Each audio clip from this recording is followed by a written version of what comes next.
नमस्कार, मैं Ashutosh Srivastava X24 news से। आज 24 अगस्त है और आज डॉक्टर कफ़ील खान की डेट थी और हमारे सामने विनय दुबे जी अगेन बैठे हुए हैं। आज इनसे जानते हैं क्या हुआ केस में। नमस्कार विनय जी। नमस्कार आशुतोष जी। विनय जी, आपका पटाखा तो फुस हो गया। आपने कहा था कि आप तैयारी रखिए धमाका करने की, क्या हुआ? मैं सुबह से सोच रहा था कि आप मिलेंगे कहाँ पे, क्योंकि मेरे अंदर कुछ था जो मैं निकालना चाहता था। और ऊपर वाले से कहते हैं ना कि बड़ी शिद्दत से जिसे चाहो तो मिला ही देता है। तो आप आ गए हैं, बहुत बहुत शुक्रिया आपका। आज कोर्ट में जब भी 11 बजे वीडियो कॉन्फ्रेंसिंग के माध्यम से सुनवाई शुरू हुई तो मुख्य न्यायाधीश जी उन्होंने सामने से कहा कि आज इस केस का मैं निपटारा करना चाहता हूँ और आज कोई लापरवाही दोनों पक्षों की तरफ से नहीं बरती जाएगी। डॉक्टर गोयल साहब थे जो सरकार की तरफ से हैं, उन्होंने अपना पक्ष रखा और उसके बाद डॉक्टर कफ़ील खान के जो परिवार की तरफ से जो केस देख रहे हैं, सीनियर एडवोकेट दिलीप गुप्ता जी ने अपना पक्ष रखा। जज तैयार जजमेंट देने के लिए। सरकारी वकील के पास कोई साक्ष्य या ऐसा कोई प्रूफ नहीं था जो आज रुकावट पैदा कर सकता था। लेकिन कहते हैं ना कि जब नसीब खराब होता है तो ऊँट पे बैठे वाले को कुत्ता काट लेता है। आज कुछ ऐसा ही आज इस केस में हुआ। अचानक से डॉक्टर कफ़ील के परिवार की तरफ से जो एडवोकेट हैं गुप्ता जी वो शुरू हो जाते हैं। वो कहते हैं कि भाई कुछ पेपर हमारे पास आई है सरकारी, जो कल यानी रविवार को दोपहर 1:30 बजे उन्हें मिली है, उसका जवाब देने के लिए हमें समय चाहिए। अब एक बात बताइए, जज साहब कह रहे हैं कि मैं आज फैसला दूंगा, जो सरकारी जो विपक्ष वकील है वो कह रहा है कि सर हमारे पास कहने के लिए कुछ नहीं है।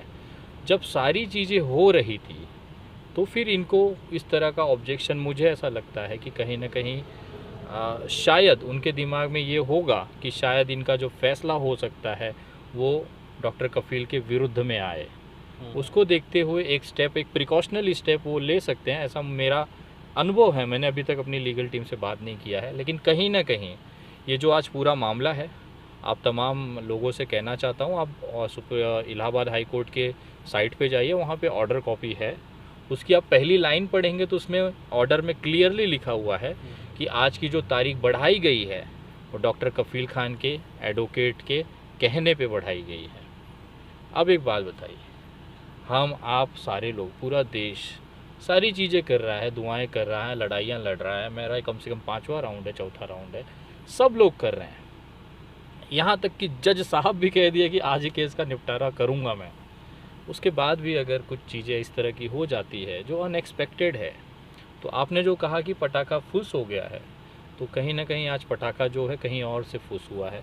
तैयारी हमारी भी थी और मैं आपको कहना चाहता हूँ, पटाखा तो ऐसा दमदार फटेगा और फट के रहेगा। तो मुझे तो ऐसा लग रहा है कि अब तो तारीख पे तारीख फिर शुरू हो जाएगी। 27 तारीख को फिर आएगा, फिर वो कहेंगे हमको पढ़ने के लिए समय चाहिए, फिर उसके बाद फिर तारीख आएगी और ऐसे ही बढ़ता जाएगा। मुझे तो यही लग रहा है। सर मुझे आज तक समझ में नहीं आया कि अगर मेरा एडवोकेट है तो उसको मेरी तरफ से एक कोशिश होती है छुड़ाने की, बट आज जो डॉक्टर कफ़ील के एडवोकेट ने वहाँ पे ऑब्जेक्शन लिया और उन्होंने समय मांगा, हो सकता है उनकी तरफ से वो सही हो, बट कहीं ना कहीं अब ये उसका पत्र का जवाब देंगे 27 तारीख को। फिर सरकारी वकील और जज साहब करेंगे कि जो जवाब दिया है हमें उसको पढ़ने का समय चाहिए। इसमें एक सवाल ये बनता है कि आप इतना कॉन्फिडेंटली कैसे कह देते हैं कि 24 तारीख को? उसने आपने कहा नहीं था, ठीक है, आपने मुस्कुराहट से जवाब दिया था, बट लोगों के अंदर तो एक भ्रम पैदा हो ही गया था। आपने एक वीडियो डाला था जश्न वाला, इनडायरेक्टली कहते हुए, तो लोग तो अब आपके पास विश्वास नहीं करेंगे। अगली बार से आप जब भी कुछ कहेंगे ऐसा होने वाला है 27 को या उसके बाद, तो ये कब तक लोगों को आप बेवकूफ़ बनाते रहेंगे? जनता तो देख रही सब कुछ। सर आप कोर्ट का ऑर्डर उठा के देख लीजिए। आज मैंने जैसे बताया, मेरे पास आप कहेंगे तो मैं प्रूफ दे दूंगा आपको कि शुरुआत में ही जज साहब ने क्या कहा था। जज आज आपको रिजल्ट देने के लिए बैठे हैं, उसके बात आप सच बोल रहे हैं, इसका कोई प्रूफ हमारे पास नहीं है कि जज ने क्या कहा। आप हर बार एक कहानी बताते हैं, जज ने ये कहा वो कहा। अच्छा, एक बात मुझे यकीन नहीं है कि ऐसा कहा होगा। हाई कोर्ट के वेबसाइट पे चले जाइए, वहाँ पे आज की जो हियरिंग हुई है उसके ऑर्डर जजमेंट दी है, बिल्कुल मैं देखूंगा। चीफ जस्टिस के साइट पे जाके जब आप चले जाए, उनके वहाँ पे ऑर्डर कॉपी है, उसका पहला पैराग्राफ पढ़ लीजिए कि ये जो तारीख बढ़ाई गई है वो किस कारण से बढ़ाई गई है।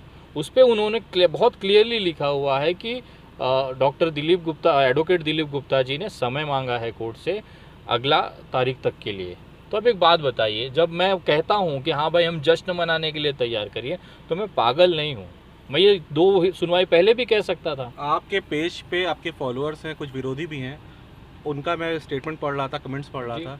अब लोग कहने लगे हैं कि विनय दुबे जी के वजह से ऐसा हो रहा है, उनको हट जाना चाहिए और शायद उसके वजह से फैसला आ भी जाए। शायद आप डिस्टर्ब कर रहे हैं कहीं ना कहीं। देखिए, घर पे बैठ के ना बटन दबाना किसी को भी आता है। कोर्ट केस से हट जाना चाहिए, केस में लग जाना चाहिए। मेरे को उन बड़वों से पूछना है, खुद तो कुछ कर नहीं पा रहे हो सिवाय एक कमेंट के। आप बैठे हो घर पे, मैं भी कहीं पे भी बैठ के टिप टिप टिप टिप कर सकता हूँ। जो आदमी यहाँ पे इस केस को जब आप जानते नहीं हो, आपको उसके बारे में बोलने का अधिकार नहीं होता, ऐसा मुझे लगता है। जब तक मेरे को इस केस की डिटेल जानकारी नहीं थी, तब तक मैंने इसके इस सपोर्ट में आवाज़ नहीं उठाई थी। लोग कहते हैं कि भैया आप ये व्यक्ति का, ये भी जेल में, इसके लिए आवाज़ उठाए, वो व्यक्ति जेल में है। पहले मैं एक असाइनमेंट मेरा पूरा कर लूँ, इसमें अगर आपको लगता है मैं रिजल्ट दे सकता हूँ तो मैं दूसरा केस ले सकता हूँ।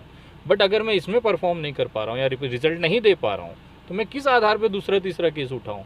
क्या मुझे शोभा देता है वो चीज़?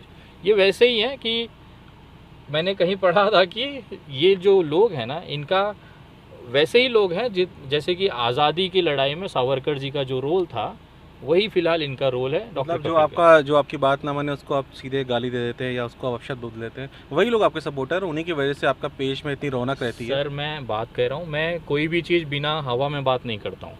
अगर मैंने जश्न मनाने के लिए कहा था तो उसका कारण था, उसका पहले ही वीडियो कॉन्फ्रेंसिंग में मुझे चीज़ समझ में आ गई कि क्या मैं ये क्यों कह रहा था। या मेरी बात छोड़ दीजिए, चलिए डॉक्टर कफील का परिवार भी ओवर कॉन्फिडेंस आ गया था। उन्होंने डॉक्टर कफील के पेज पे, ऑफिशियली पेज पे जाके देखिए, उसमें उन्होंने खुद लिखा था कि 99% चांस है रिहा हो जाएंगे 24 को। वो पागल है। मेरा जजमेंट गलत हो सकता है, उनके परिवार का जजमेंट गलत होगा। कहीं ना कहीं सबका जजमेंट एक ही है, क्योंकि कोर्ट एक ही है। वो भी उन्हीं जज के पास है, हम भी उन्हीं जज के पास हैं। तो कहीं ना कहीं जब हमें चीज़ें पता है इंटरनली, इसके लिए हम कहते हैं जश्न मनाने की तैयारी करिए। लेकिन कुछ बेवकूफ़ी हो जाती है, कहीं ना कहीं कुछ ऐसी चीज़ें आ जाती है जो हमारे हाथ में नहीं है। अगर मैं ऊपर वाले से वही सोच रहा था कि अगर कुछ समय के लिए वो उनके एडवोकेट अगर चुप हो गए होते या इस तरह का ऑब्जेक्शन न लिया होता, तो आज शायद देश भर में पटाखे फूट रहे होते। हो सकता है। न्यायपालिका के ऊपर भी काफ़ी लोग कमेंट कर रहे हैं। एक डायलॉग है कि हमको न्यायपालिका पे पूरा विश्वास है, ये सभी देते ही देते हैं। आपका क्या कहना है? भाई मेरा तो पूरा है, मैं 100% ही कहता हूँ। भले आप देखिए, मैं दिन रात इसी में हूँ। मेरे ऊपर केसेस हैं, महीने की 20 दिन मैं कोर्ट में रहता हूँ, मेरी तारीखें चलती हैं, अलग अलग FIRs हैं, अलग अलग केस है, लगभग अलग अलग राज्यों में हैं। तो मुझे तो पता है ना इसमें सिस्टम क्या है, कहाँ मुझे क्या करना है। रही बात विश्वास नहीं करने की, तो ऐसी चीज़ें नहीं हैं। अगर आप सही हैं तो किसी का बाप आपको तबाह नहीं कर सकता, और आप गलत है तो किसी का बाप आपको बचा भी नहीं सकता। ये कानून, हमारा जो संविधान इतना खूबसूरत से बनाया गया है, तो उस पर विश्वास करे ना करे उसे कोई मतलब नहीं, लेकिन कानून अपना काम करेगा। तो 27 तारीख को डेट है एकदम। तो आप आ रहे हैं? क्यों नहीं आएंगे सर? जब जब डॉक्टर कफील खान की तारीख पड़ेगी या जब तक डॉक्टर कफील खान रिहा नहीं हो जाएंगे, विनय दुबे आता रहेगा। और मेरी मुझे तो लगता है कि आप फंस गए, ना लेते बन रहा है अंदर में आपको, ना निकालते बन रहा है, हड्डी फंस गई है आपके। क्यों सर? इसमें ऐसा कौन सा है? आपकी इज्जत की बात आ गई है, क्योंकि अगर आप पीछे हट गए। इज्जत की बात इसके लिए है क्योंकि ये केस मेरा अब अस्मिता की बात हो गई है, और डॉक्टर कफील खान को रिलीज़ कराने के लिए चाहे मेरा जो मैं बैकएंड से कर सकता था मैंने किया। डॉक्टर कफील का परिवार मुझे कोऑपरेट नहीं करता है, मुझे उनकी लीगल टीम से मिलने नहीं दिया जा सकता है, नहीं देते वो मिलने। वो प्रिकॉशन लेते हैं कि मेरी वजह से केस ख़राब हो जाएगा, तो खुद कौन सा उन्होंने तीर मार लिया है। फिर भी मैंने अवॉइड किया कि चलो ठीक है। तो बट बैकडोर से जो मैं चीज़ें कर रहा हूँ और किया, आप अभी 6 महीने और तारीख पड़ती थी, सुप्रीम कोर्ट से आपको ऑर्डर्स आके 15 दिन के अंदर आपको कहाँ से आए। मैं वो चीज़ें नहीं करना चाहता हूँ ऑन कैमरा। जिस दिन लेकिन खिसक गया ना, सारी चीज़ें रख दूंगा मैं एक संयमित हूँ, मेरा एक काम है, मैं अपना बैकडोर में काम कर रहा हूँ। मुझे मिलने दे नहीं मिलने दे, उनका परिवार मुझे प्यार करता है नफरत करता है, मुझे घंटा फ़र्क नहीं पड़ता है। डॉक्टर कफील खान का मुद्दा देश का है, मेरा मुद्दा है, और इसको मैं करूँगा, और जब तक करते रहूँगा जब तक वो बाहर नहीं आ जाते। हाँ, जिसको भी लगता है कि ये टाइम पास है या फिर ये ऐसे ही बस पॉपुलैरिटी है, तो मुझे उसकी ज़रूरत नहीं है। आज के समय में एक काम किया है, ज़मीनी स्तर पे किया है, लोगों के लिए आवाज़ें उठाई हैं, जेल गया हूँ, तो मुझे ये सब स्टंट करने की ज़रूरत नहीं है कि मुझे और पॉपुलैरिटी मिल जाएगी।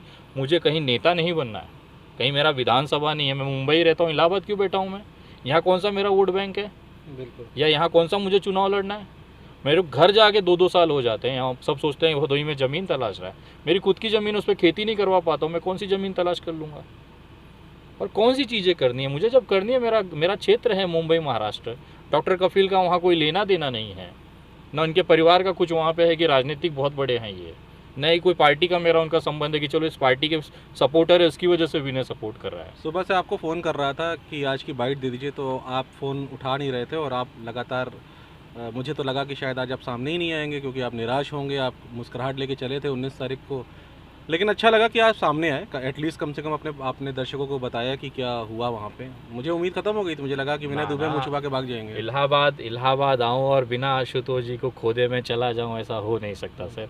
आप उस बार मिले नहीं, आप पूछिए आपके जो पत्रकार महोदय थे खान भाई, उनको मैंने कम से कम 10 बार पूछा होगा कि भाई साहब कहाँ हैं मुझे, क्योंकि जब तक आप मिलते नहीं ना, मुझे ऐसा लगता है कि कुछ हुआ नहीं है, मेरी विजिट कंप्लीट मुझे भी लेना ही था कि नहीं तो आज लगता है कि मैंने जो है आज कवर नहीं किया। और आज तो मुझे भी लग रहा एकदम था। सर, आप मेरी जान है, आपकी वजह से हकीकत मैं भी खुल के बोल सकता हूँ। शायद मैं अपने फेसबुक पेज पे इतना खुल के नहीं बोल पाता हूँ क्योंकि मेरी कुछ बंदिशें हैं। मैं नहीं चाहता कि मेरे कुछ अपशब्दों की वजह से, क्योंकि मेरा टेम्परेचर तुरंत हाई होता है और मैं सामने देखता नहीं हूँ कि सामने कौन है, नेता है, विधायक ही कौन है, उनका झोपड़ा कर देता हूँ और अपना काम करता हूँ। तो मैं नहीं चाहता कि किसी भी तरह से किसी की भावना इस केस को संबंधित लोगों की आहत हो। तो आपके चैनल से थोड़ी बहुत भड़ास निकाल लेता हूँ, इसके लिए आप लोग हैं और आपको सैल्यूट करूँगा। डे 1 से आप लोग यहाँ पे आ रहे हैं, सारी चीज़ें कर रहे हैं, कवर कर रहे हैं। X24 न्यूज़ को मैं धन्यवाद करता हूँ, आप लोग भी मेहनत कर रहे हैं। जितनी आवाज़ जितनी मेहनत मैं कर रहा हूँ, शायद उससे कहीं ज़्यादा आप कर रहे हैं, सवालों को, एक्चुअल चीज़ों को जनता के सामने ला के रखने के लिए। मैं धन्यवाद करता हूँ आपका सर। धन्यवाद विनय जी। ये थे विनय दुबे मुंबई वाले, और इन्होंने लगातार इलाहाबाद आके इस केस के सिलसिले में पूरी अपनी मेहनत लगाई। और अब देखते हैं 27 तारीख को भी ये बुखार का बहाना करके रुकते हैं कि मुंबई में क्या आते हैं, और आगे मिलते देखिए, हैं। फीवर का ये तो ऊपर वाला है और अभी यहाँ से जाने के बाद पता चला है कि लोकल पुलिस ने लेटर भेजा है कि आप कंटिन्यू ट्रैवल में है तो आपको क्वारंटाइन हो सकते हैं, जी। जो वर्ल्ड जो protocol वाइड है। इंडिया की तरफ से जो प्रोसेस है। तो कल को अगर समझिए महाराष्ट्र शासन ने अगर दबाव डाला कि नहीं जाना है, तो इसका मतलब ये मत समझिए कि विनय दुबे डर गया। मैं क्वारंटाइन का ठप्पा लेके जहाज पकड़ के चलाऊंगा। नहीं, मैंने वो बात बोली जो पब्लिक बोल सकती है, मैंने पहले हाँ, मैं बता अभी दिया। आपके चैनल के मामले में तमाम बड़वों को यही कहना चाहता हूँ कि भोसड़ी वालों में, डरने वालों में से नहीं हूँ। हम कोरोना का ठप्पा लेके चले आएंगे इलाहाबाद और यहाँ चले जाएंगे वापस। तो वो चीज़ छोड़ दीजिए कि विनय दुबे डरता है किसी से या कोई रोक लेगा। अपने पे आ गया तो कोई सरकार मुझे रोक नहीं सकती कहीं आने जाने से, भले कोरोना पॉजिटिव रहा तो भी आऊँगा। लेकिन दिक्कत क्या है कि प्रोटोकॉल, हम ही अगर कानून तोड़ेंगे, अगर हम ही संविधान तोड़ेंगे, तो फिर मेरे में और वो अंधभक्तों में क्या फ़र्क रह जाएगा? तो हमारे कानून का सम्मान है, उसकी गरिमा को हमें बचाना है। वो तो भोसड़ी वाले तोड़ ही रहे हैं, तो कोई प्रॉब्लम नहीं है। जहाँ तक है, अगर सुविधा है, यहाँ जहाँ कोई नियम नहीं टूट रहा है, विनय दुबे इलाहाबाद आएगा और 27 तारीख को इलाहाबाद हाई कोर्ट के बाहर से वापस से आप लोगों को आग्रह करेगा कि जश्न की तैयारी करो, डॉक्टर कफील खान बाहर आ रहे हैं। चलिए, विनय दुबे से विदा लेते हैं और इनसे मिलेंगे 27 तारीख को। मैं आशुतोष श्रीवास्तव, X24 न्यूज़ से, कैमरा पर्सन आकाश राय के साथ। धन्यवाद।